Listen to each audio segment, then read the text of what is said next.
एक और quadratic equation का क्वेश्चन देखो बेटा, कैसे बनेगा इसको भी थोड़ा समझते हैं। पावर में क्वेश्चन है, ध्यान से समझेगा, है ना। कैसे बनेगा समझो थोड़ा। क्या कहता है बेटा कि 3 to the power x plus 2 है plus 3 to the power minus x है इज इक्वल टू 10। हम लोग को x का वैल्यू निकालना है ना।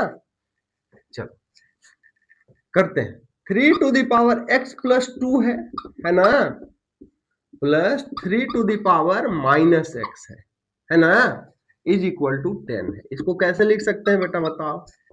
पढ़े हो एक्सपोनेंट, पढ़े हो ना, 8 में भी पढ़े हो, 9 में भी पढ़े हो, है ना, अच्छे से एक्सपोनेंट पता होगा। देखो इसको कैसे लिख सकते हैं हम लोग, इसको लिख सकते हैं हम लोग 3 टू द पावर x, ठीक है ना, इंटू 3 टू द पावर क्या लिख सकते हैं 2 लिख सकते हैं। क्यों? क्योंकि भैया बेस सेम होता है तो पावर प्लस हो जाता है। क्लियर है?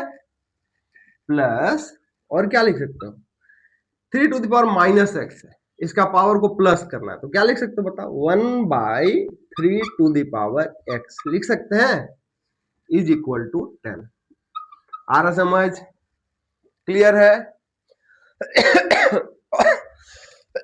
और क्या बोल सकते हो, 3 टू द पावर 2 मतलब 9, मतलब इसको हम लोग बोल सकते हैं 9 into 3 to the power x बोल दो, plus 1/3 to the power x बोलो, इज इक्वल टू 10। ध्यान दो बेटा, इसमें क्या है, कैसे सोचते हैं, क्या अप्रोच लगाते हैं। इसमें मान लेते हैं हम लोग यहां से, let 3 to the power x is equal to मान लो y। क्लियर है? y मानने के बाद क्या मिलता है बेटा, 9y मिलेगा ही, 3 टू द पावर x की जगह y रखें, प्लस क्या मिलेगा 1/y, है ना, इज इक्वल टू 10 मिला। चलो इसके नीचे 1 है बेटा, नैनम छिन्दन्ति शस्त्राणि नैनम दहति पावकम न चैनम क्लेद्यन्ते आपो न शोषयति मारुत। उसी तरह ही आत्मा है, आत्मा को न तो कोई जला सकता है ना मार सकता है ना, उसी तरह ही वन को कोई कुछ नहीं कर सकता बेटा, वन रहता है सबके साथ, है ना। तो 1 और y का एलसीएम क्या होगा बेटा, y, 1 से y को डिवाइड किया y टाइम्स y से 9y को मल्टीप्लाई करोगे क्या मिलेगा, 9y square plus 1 is equal to 10। Clear है? बोलो, क्रॉस मल्टीप्लाई करेगा, इसके नीचे भी 1 है ना, करो क्रॉस मल्टीप्लाई, क्या मिलेगा, क्रॉस मल्टीप्लाई करा तो हम लोगों को मिला बेटा 9y स्क्वायर प्लस 1 इंटू 1, मतलब वही 9y square plus 1 is equal to y से 10 को मल्टीप्लाई किया क्या मिला 10y। इसको इधर लाएगा, मतलब स्टैंडर्ड फॉर्म में 9y square minus 10y plus 1 is equal to 0। चलो अब फैक्टराइज करें, हो ही जाएगा। इसका न्यूमेरिकल कोएफिशिएंट 9 ना, और इसका कितना 1, 9 1 जा 9, है ना, मतलब मल्टीप्लाई करने के बाद 9 आए और प्लस करने के बाद 10, क्योंकि प्लस है ना। क्या होगा बताओ, 9y square minus 9y minus y होगा, 9y minus y 10y plus 1 होगा, इज इक्वल टू 0, है ना। इन दोनों में क्या कॉमन है, 9y, क्या बचा y माइनस 1, ठीक है बेटा। इन दोनों में क्या कॉमन, माइनस 1, क्या बचा y minus 1 is equal to 0। y minus 1 common हुआ, क्या बचा 9y minus 1 is equal to 0।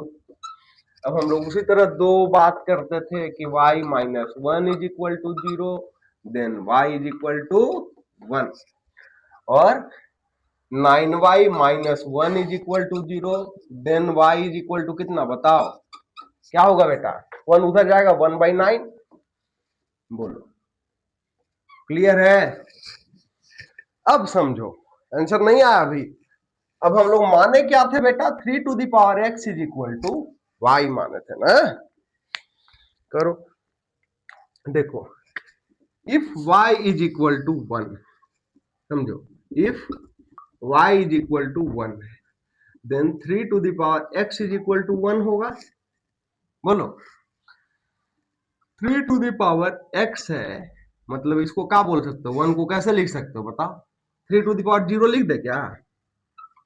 Base same करने के लिए लिख रहे बेटा, है ना? बोलो अब कंपेयर करोगे तो क्या मिलेगा, x इज इक्वल टू 0 मिला।